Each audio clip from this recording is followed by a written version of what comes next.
Бұл не деген өмір? 21 ғасыр. Сонда біз барлықтарымыз не істеп жүрміз? Мен шыдамай жыладым. Кіре алмадым. Мен айттым, мен балалар үйіне ешқашан бармаймын. Жар салсаң бізде міндетсіну деп қабылдайды ғой. Міндетсіну емес. Бақытты болу, ол біреуді бақытты қылу.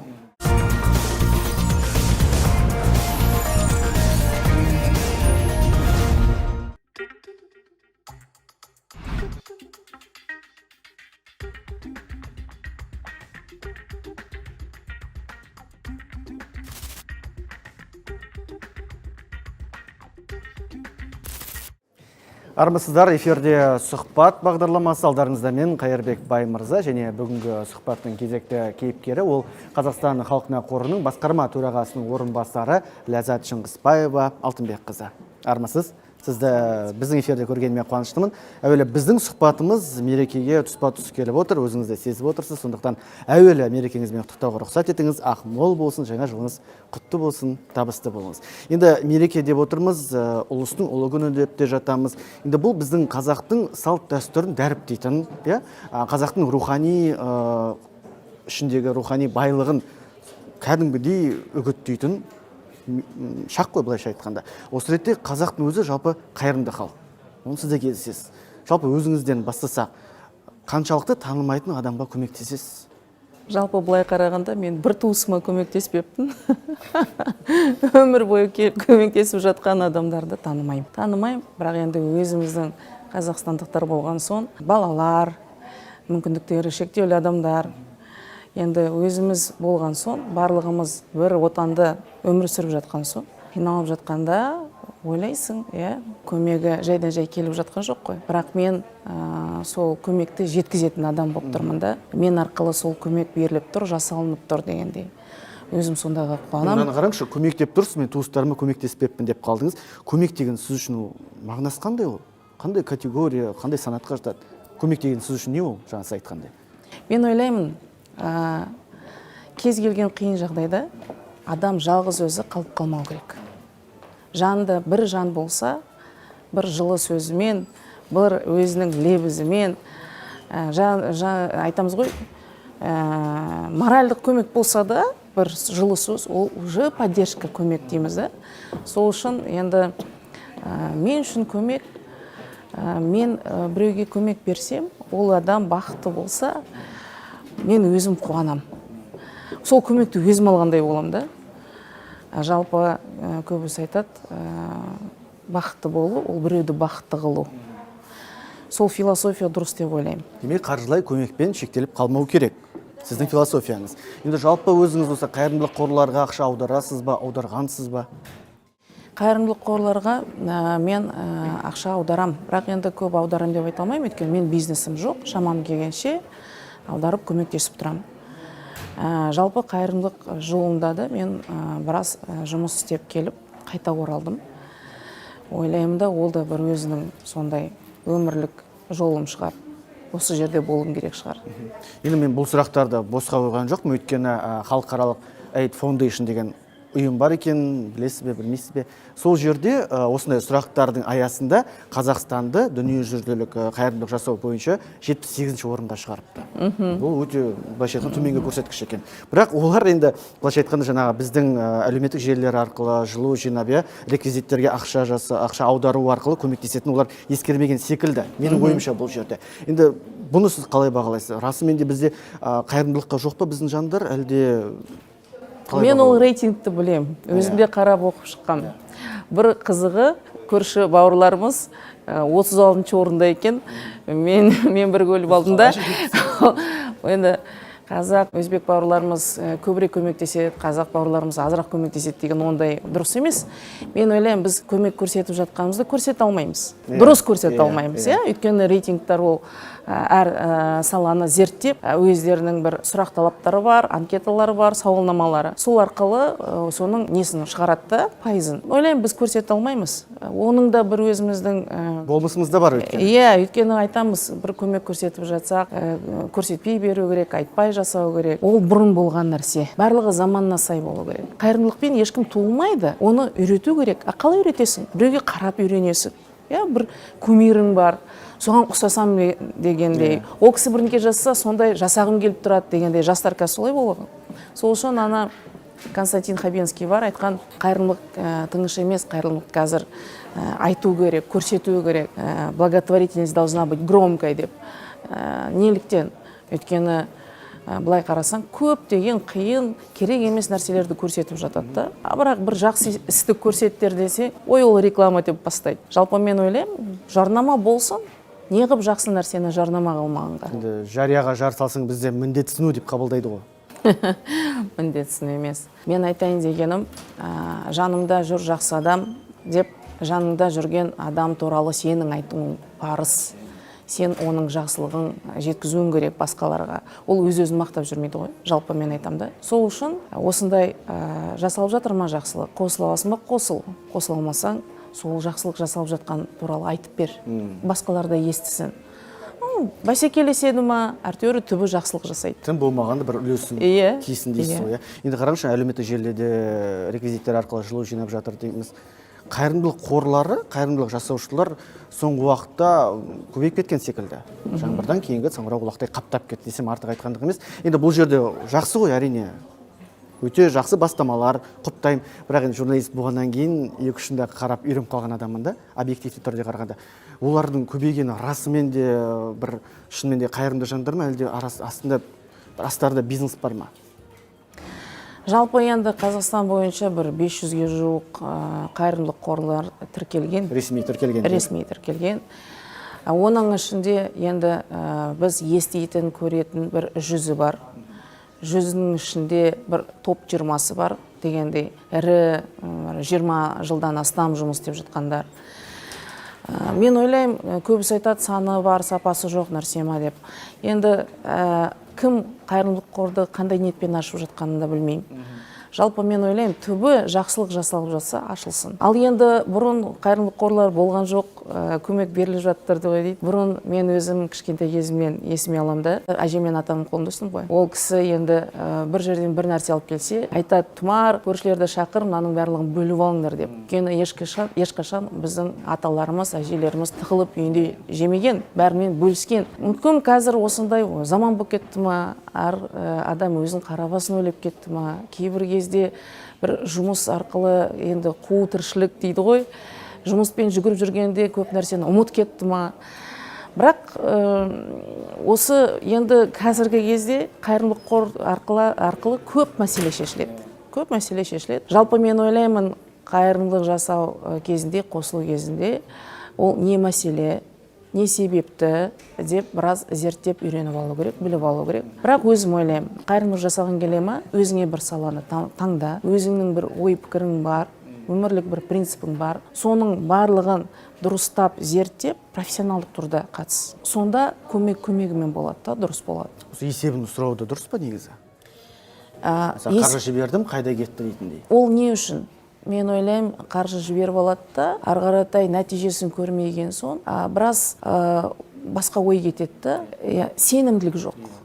Сол сенімділікті арттыру үшін ашық түрде болу керек. Кіммен қаншама жиналды, қаншама қаражат қайда кетті, кімге қандай көмек бөлінді. Жалпы жарайды, оның ішінен біраз қаражат әкімшілік расходтарына да ұсталып қалса да, оны да жазу керек. Өйткені қайырымдылық қорының ішінде жұмыс істеп жатқан мамандар бар, олардың да жалақысы болу керек қой. Соны көбісі көрсетпейді да, басқалар ойланып қалады. Неге ол тым-тырыс болып қалды? Бәленбай ақшаны жинап алып. Ләззат Алтынбекқызы, қараңызшы, мен сізді осы сұхбатқа дайындалмас бұрын еңбек жолыңызды қарап шықтым. Мемлекеттік қызметте болған екенсіз, одан кейін кәсіпкерлер палатасына еңбек еттіңіз ұзақ жылдар бойы. Енді аяқ асты десем білмеймін, менің ойымша ол енді аяқ асты осы қайырымдылыққа бет бұрған кісі секілдісіз. Неліктен? Не себеп болды? Рахмет. Бірақ мен айтайын деген мемлекеттік жолда, мемлекеттік органдарда мен жұмыс істеген жоқпын. Мен квази мемлекеттік мекемелерде жұмыс істедім. Одан кейін атамекенде де жүрдім.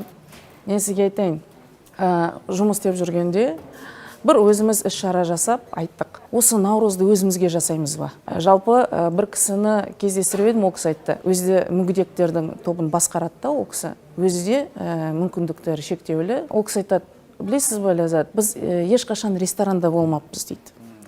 Біз наурызға шақырады, бірақ тек қана столовый қалып барады дейді. Содан мен әріптестеріме айттым. Енді өзіміз бүгін болмаса да бір күні барармыз. Жалпы жинаған қаражатымызды келісіп ресторанға осы мүмкіндіктері шектеулі азаматтарды шақырсақ, шын ниетімізбен барса, Наурыз қалай екен, ресторан не екен, ең мықты ресторанды таңдадық та, Талдықорған қаласында сол кісілерді шақырдық. Көрсеңіз ғой, ол кісілердің көздері қандай. Ол кісілер кіріп, ана ресторанды былай қарап, былай көріп, ананы ұстап, мынаны ұстап, ана өздерінің ана айтады ғой, инвалидный коляскалар, арбалары сыймайды, оларды біз көтерісіп, көмектесіп, орындықтарды алып тастап, столдың, олар айтады, мы и так подъедем деп қояды да енді. Сондай эмоциямен болғанда өзің ойлайсың, жақсы болды ғой. Ана официанттар да аз екен, үлгермей жатты да, біз айттық, біз көмектесейік, өзімізде официант болайық. Оның несі бар? Өзіміз официант болып кеттік та, ана кісілерге көмектесіп, бәрін еттеп болған соң мен ойладым, қандай жақсы екен, өзің бір ішкі дүние басқаша сезініп қаласың, жеңілденіп қалған сияқты боласың, көп нәрсеге басқаша қарайсың, бар нәрсеңе тәуба дейсің да. Сол бір-екі рет болған соң, өзі, білмеймін енді, солай келді де, осы жолға уже профессионалдық түрде кіріп кеттім. Қалай болып кеткенде білмей қалдым. Мен ойлаймын, енді осы өзімнің ішкі дүнием осыған жақын болды ма? Осы жол мені тартты ма? Мүмкін өмірлік миссияңыз сол шығар. Мүмкін.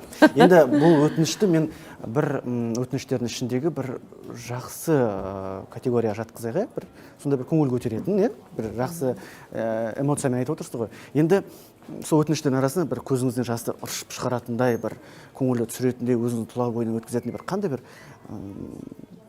қайғылы бір өтініш бар, қандай бір қайырымдылыққа мұқтаж жан болды? Мен сізге айтайын бір нәрсені. Мен балалар үйіне бардым. Ең бірінші рет, алғаш рет барғанда тәтті нәрселерді алып бардық, балмұздақ алып барып кіріп, енді біз кірген соң, олар да бізге өздерінің сый-сипаттарын көрсетейін деп айтты, біз кішігірім концертіміз бар деді.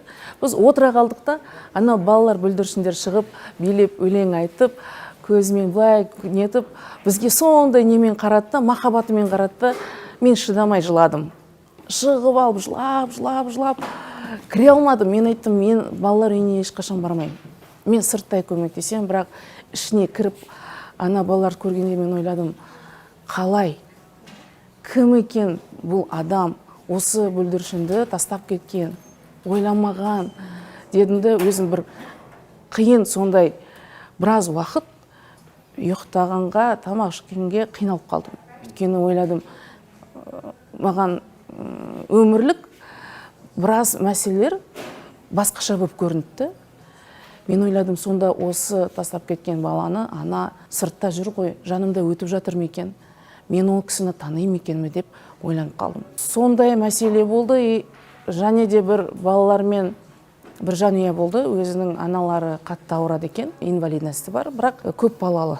Бір-екі баласының да денсаулығы сондай күрделі болып тұр да. Қандай өздерінің армандарыңыз бар десем, біз кинотеатрға барған жоқпыз деді.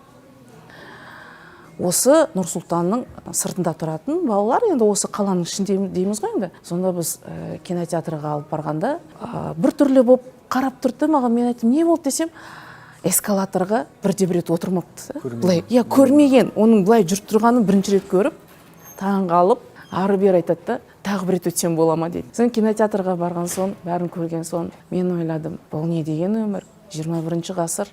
Неғып біздің бүлдіршіндер кинотеатрға кірмеген, неғып ешқашан эскалатор көрмеген. Сонда біз барлықтарымыз не істеп жүрміз? Жалпы бар ғой, көп балалы аналарға мен жиі көңіл бөлем.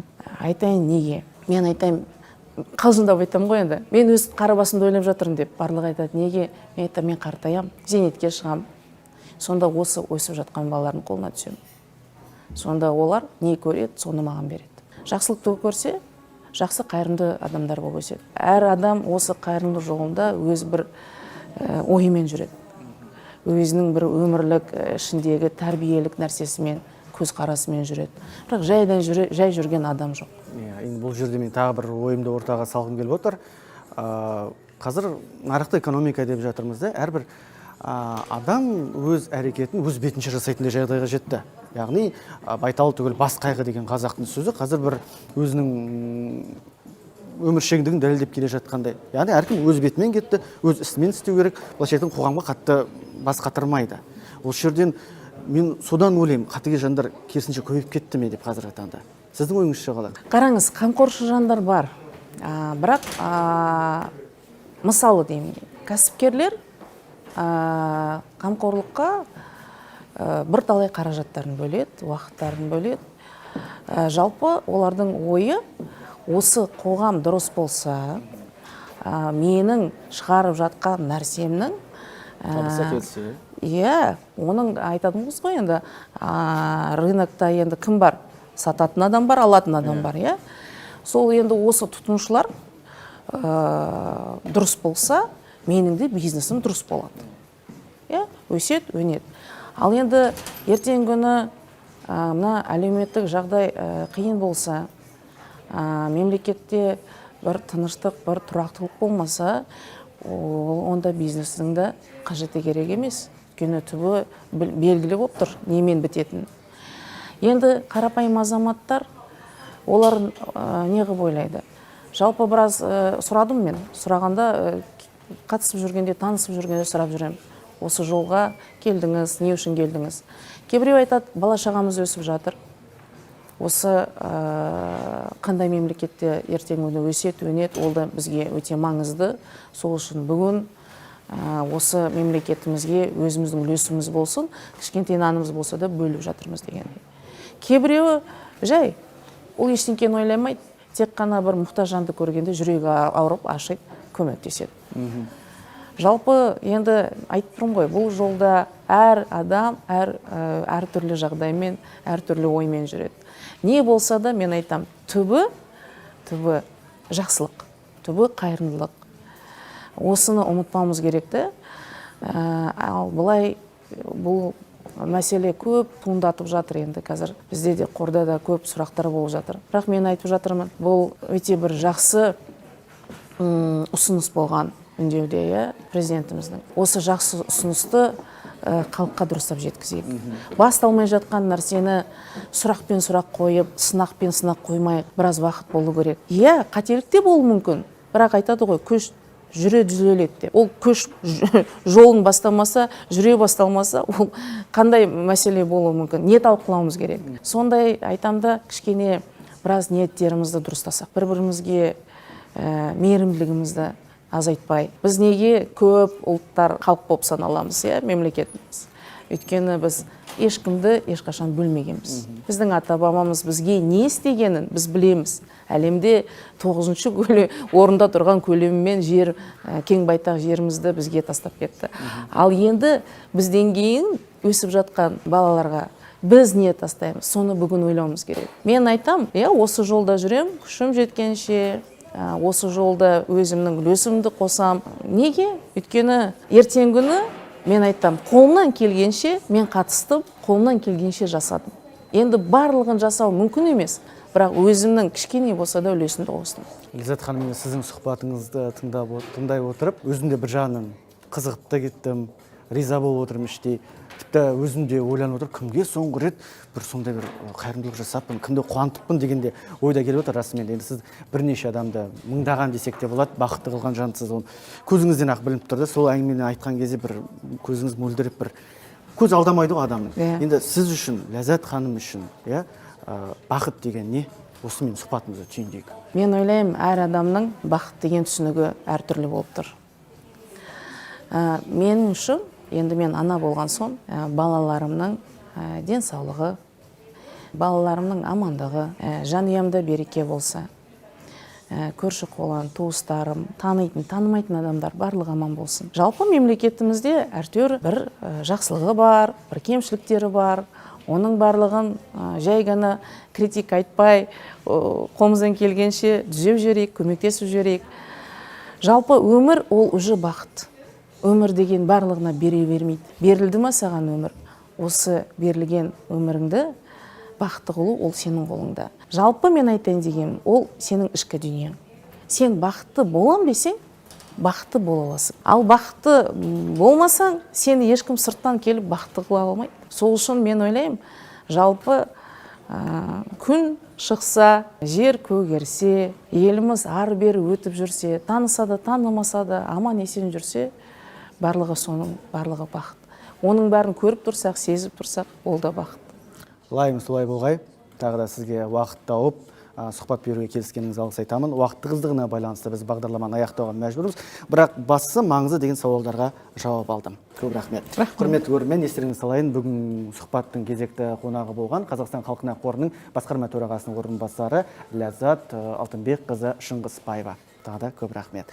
Ал мен, құрметті көрермен, өздеріңізбен қоштасамын. Зейін ғой тыңдағандарыңыз рахмет. Еліміз аман, жұртымыз тыныш болсын. Мерекелі күнге жеткізген берекелі тірлігіңіз баянды болсын. Жақсылықта жолығайық.